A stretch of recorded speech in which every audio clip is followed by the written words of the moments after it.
विक्की ना दे जिन्ने बंदे ने मैं तंग जी होना। अच्छा जी, मजबूरन आपको शादी करनी पड़ जाए, आप शीजा बाटो ना करा ला, दुश्मनों भी नहीं तेनू तंग करेंगे। शीजा दा ही कह लो, शीजा भट्ट के साथ, शीजा भट्ट साहबा क्योंकि स्कॉर्पियन है ना, तो मैं भी स्कॉर्पियन है। मैं कह चलो 22 साल आप इस शोबे को बर्दाश्त कर रहे हैं, बल्कि शुभ हमें बर्दाश्त कर रहा है। हमने क्या इस फनकार से इरिटेट हैं और सेट पर दिल करता है कि उसको थप्पड़ मार दूं। कौन है वो फनकार? जी, एक ते अजीम विक्की साहब ने क्या बात। ਵਿੱਚ ਕੋਈ ਨੂੰ ਵੱਡੀ ਕਲੈਪ ਆ ਗਈ, अच्छा, ਮੈਂ ਮੁੱਕਾ ਮਾਰਤਾ ਇਹਦੇ। ਮੈਂ ਕਿਹਾ बहुत अच्छे फनकार नदीम चिट्टा साहब, एक मरतबा फिर तालियां। बहुत शुक्रिया चिट्टा साहब, आपको थिएटर करते हुए कितना अरसा हो गया? सर ये अकील भाई बैठे हुए हैं, जी, ये जी। मेरे खड़े हो जाएंगे। नहीं अकील भाई बैठे हुए। अकील भाई सच में मेरे सीनियर हैं, आहा, अल्लाह की कसम। वाह वाह। और ये इनके पास ही में आया था। अच्छा परवेज खान साहब का ड्रामा था। अच्छा, ये बात है सर 2002 की। मैंने वहाँ पे इनके साथ ड्रामा किया, मुझे हो गया कोई 22 साल। अच्छा। तो इसमें मेरा जो बैच मेट है वो आपको पता है, शाहिद नुशाद 70 70 जी, 70 बड़ा प्यारा। हाँ जी, क्या बात है। तो वो राइट साइड पे चला गया, मैं इनके पास आ गया, तो इन्होंने बड़ा सपोर्ट किया। 22 साल हो गए जी मुझे। 22 साल हो गए आपको जी, इस शोबे में काम करते जी हुए। सर। 22 साल आप इस शोबे को बर्दाश्त कर रहे हैं, बल्कि शुभ हमें बर्दाश्त कर रहा है। हमने क्या बर्दाश्त। अच्छा जी, तो इन 22 सालों में बहुत सारे फनकार ऐसे हैं जो हमारे मिजाज के खिलाफ नहीं होते, आपके मिजाज के खिलाफ होते हैं। थिएटर पर सेट पर खड़े आपके साथ फितरी काम अमल, करते- फितरी अमल जी। वो जो आपका क्यों है, आपको सही टाइम पर क्यों नहीं दे रहे, आपकी बात पर आपको सही रिएक्ट नहीं दे रहे, आज बताएं कैमरे के सामने, आप नाम लें कि किस फनकार से इरिटेट हैं और सेट पर दिल करता है कि उसको थप्पड़ मार दूं। कौन है वो फनकार? अच्छा, हालात बड़े खराब नहीं, देहाती दा नाल है। यार हाँ। डॉक्टर साहब ऐसा सवाल चेंज नहीं कर सकते? नहीं नहीं नहीं, सवाल चेंज नहीं हो नाम सकेगा। यार जरूर। हाँ जी, नाम आप नाम ले। दसना पैदा नाम, दसना पैदा था दे प्लॉट जाम ताए अठला फता दा थैर भी ओके ओके, एनु जरा साहब बोला जी, एक ते अजीम विक्की साहब ने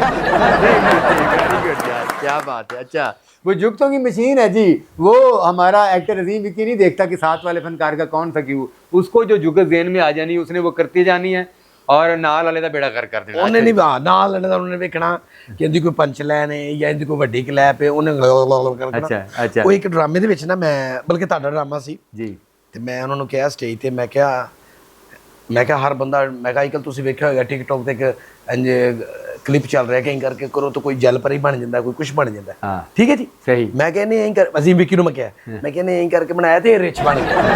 ਅਜੀ ਉਹਦਾ ਲਾਫਟਰ ਮੁੱਕੇ ਨਹੀਂ ਕਹਿੰਦਾ ਰਿਚ ਕੋਈ ਨੂੰ ਵੱਡੀ ਕਲੈਪ ਆ ਗਈ, ਅੱਛਾ, ਮੈਂ ਮੁੱਕਾ ਮਾਰਤਾ ਇਹਦੇ। ਮੈਂ ਕਿਹਾ ਕੀ ਗੱਲ ਬਣਾਈਏ ਜੋ ਸੈਕਿੰਡ ਕਰਤਾ, अजीम विक्की को मुक्का मार दिया आपने। ਮਾਰ ਦਿੱਤਾ। अच्छा, ਉਹ ਮੈਨੂੰ ਗੁੱਸਾ ਇਸ ਗੱਲ ਦਾ ਸੀ ਕਿ ਮੈਂ ਰਾਤ ਲਾ ਕੇ ਗੱਲ ਬਣਾਈ ਸੀ ਕਿ ਨਵਾਂ ਕਰੰਟ ਇਸ਼ੂ ਹੈ, ਇਹਦੇ ਤੇ ਕੋਈ ਗੱਲ ਬਣਾਈ ਜਾਵੇ। ਉਹ ਜਲ ਪਰੀਆਂ ਨਹੀਂ ਸੀ ਬਣ ਜਾਂਦੀ। ਹਾਂਜੀ। ਮੈਂ ਕਿਹਾ ਇਹਨੇ ਵੀ ਇੰਜ ਕੀਤਾ ਤੇ ਇਹ ਰਿਚ ਬਣ ਗਿਆ। अच्छा, ਤੇ ਮੈਂ ਖੁਸ਼ ਹੋਇਆ ਕਿ ਪਬਲਿਕ ਮੈਨੂੰ ਐਪਰੀਸ਼ੀਏਟ ਕਰੇਗੀ। ਹਜੇ ਪਬਲਿਕ ਨੂੰ ਗੱਲ ਦੀ ਸਮਝ ਹੀ ਨਹੀਂ ਲੱਗੀ, ਦੇਖੋ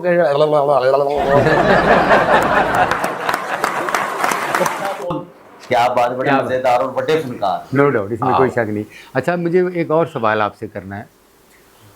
हम एक शोबिस की दुनिया में काम कर रहे हैं, हमारे बहुत सारे साथी फनकार विक्की हैं। ना दे जिन्ने बंदे ने मैं तंग जी होना। अच्छा जी, जान दे हो, है जी? जान दे, जान दे। अच्छा जी, विक्की नहीं, मतलब सरफराज विक्की, डन कर दे, अजीम विक्की। डन कर दो। अच्छा नहीं भाई, मैं बाकी विक्की साहब का नाम नहीं लूँगा। अच्छा जी, आप उनसे भी तंग हैं? आप उनसे भी तंग हैं? नहीं ਐਵੇਂ ਜ਼ਰਾ ਬਸ ਹਾਸਾ ਖੇਡਾ, ਹਾਸੇ ਖੇਡੇ, ਹਾਸਾ ਖੇਡਾ ਨਹੀਂ, ਇੱਥੇ ਆ ਗਏ ਹੁਣ ਤੁਸੀਂ ਜਿਹੜਾ ਨਾ, ਹਾਸਾ ਖੇਡਾ ਤੁਹਾਨੂੰ ਆਪਣਾ ਮੁਸਤਕਬਲ ਨਜ਼ਰਾਂ ਦੇ ਸਾਹਮਣੇ ਆ ਗਿਆ।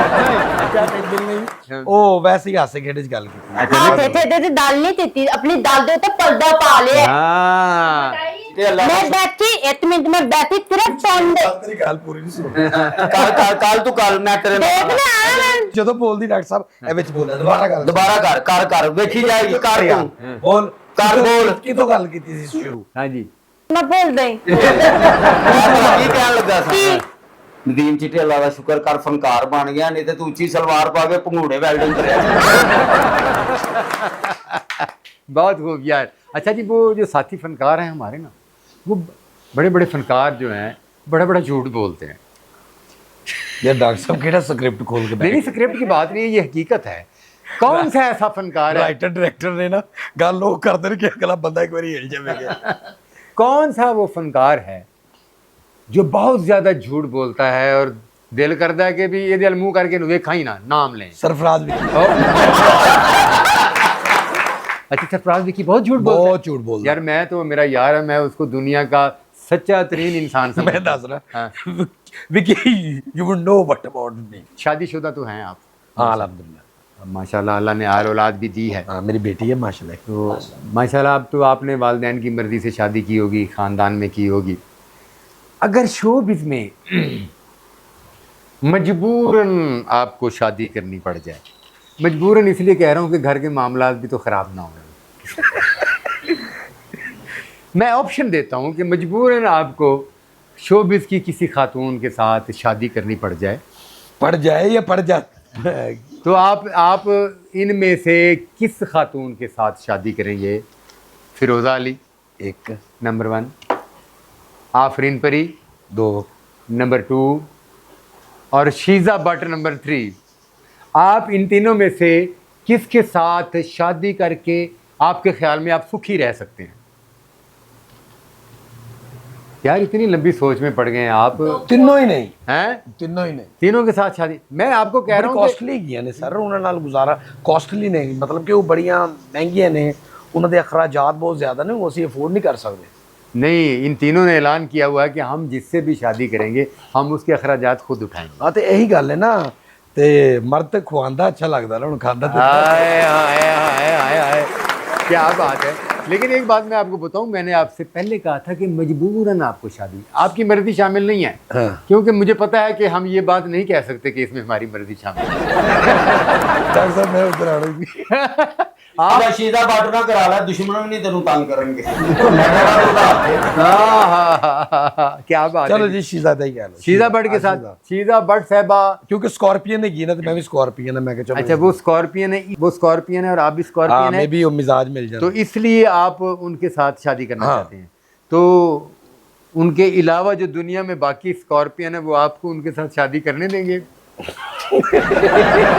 जी नदीम चिट्टा साहब। जी सर। तो सवालात बड़े मज़ेदार हो रहे हैं नदीम चिट्टा साहब से, और नदीम चिट्टा साहब कुछ जवाब तो बड़ी दलेरी के साथ दे रहे हैं और कुछ जवाबात में घबरा रहे हैं। मैं उनकी घबराहट की वजह समझ सकता हूँ। बहुत सारे फनकार जो हैं वो लंगर टेकर हैं। हाँ लंगर टेकर समझते हैं आप ख़वातीन हज़रात? हम लंगर टेकर कहते हैं जो बहुत ज़्यादा खाना खाता हो, यानी लंगर बहुत ज़्यादा खाता हो, एक टाइम ਦੇ ਵਿੱਚ 8-8 ਬੰਦਿਆਂ ਦਾ ਖਾਣਾ ਖਾ ਰਿਹਾ। जो मेरा छोटा भरा है ना आसिफ, तो उन्होंने मैं कहता हूँ ना से जिथे लंगर उथे आंसू डंगर। अच्छा, तो आप किस साथी फनकार से तंग हैं कि जब भी आप कभी खाना खाने जा